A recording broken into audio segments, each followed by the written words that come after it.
compagnie de la journaliste Caroline Roux. Mais d'abord, c'est l'heure des télescopages avec Bruno Donnet. Bonjour. Bonjour Philippe. Vous avez été collègue ici à Europe 1 autrefois. Absolument. Oui.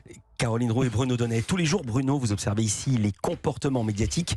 Et hier après-midi, vous avez été très amusé de découvrir en plein milieu de l'Assemblée nationale un phénomène relativement rare.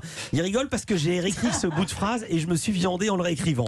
En plein milieu de l'Assemblée nationale, un phénomène relativement rare, mais dont la mécanique, dites-vous, est extrêmement perverse. Oui, alors savez-vous, Philippe et Caroline, qui est cette chanteuse américaine dont je vais vous faire entendre la voix ?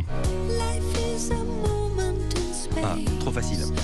Voilà, elle s'appelle Barbara Streisand et elle a donné son nom à un phénomène médiatique bien connu de ceux qui étudient la communication, le fameux effet Streisand. Alors, l'effet Streisand, qu'est-ce que c'est et qu'est-ce qu'une chanteuse yankee vient foutre dans nos télescopages ?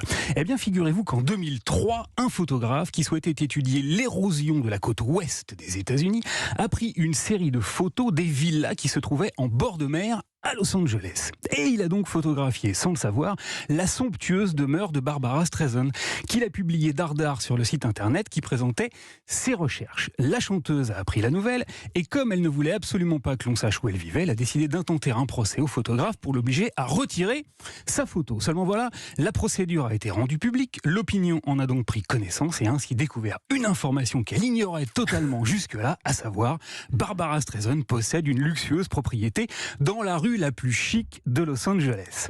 Eh bien, hier, c'est très précisément ce phénomène-là qui s'est produit à l'Assemblée nationale. C'est notre confrère Daniel Schneiderman qui l'a fait remarquer sur son compte Twitter et qui l'a relayé, comme beaucoup d'autres internautes, une petite vidéo qui aurait dû, elle aussi, rester totalement confidentielle. Je vous raconte. Hier, la commission des affaires sociales de l'Assemblée nationale se réunissait et elle avait invité Pierre Moscovici, un événement médiatique sexy en diable, dont tout le monde se tamponne allègrement le coquillard et qui était exclusivement retransmis sur le canal interne de la chaîne de l'Assemblée nationale. Seulement voilà, il s'y est produit un petit happening rocambolesque, car en sa qualité de premier président de la Cour des comptes, Pierre Moscovici est chargé de faire appliquer l'austérité budgétaire. Mais un député de la NUP, Frédéric Mathieu, s'est aperçu qu'il était grassement rémunéré et a choisi de déballer en pleine commission la liste de ses émoluments. Concernant votre cumul retraite-indemnité, représentant 14 500 € de rétribution, 2 700 € de retraite de député, 600 € de retraite de député européen, 8 500 € liés à votre ancien mandat à la Commission européenne,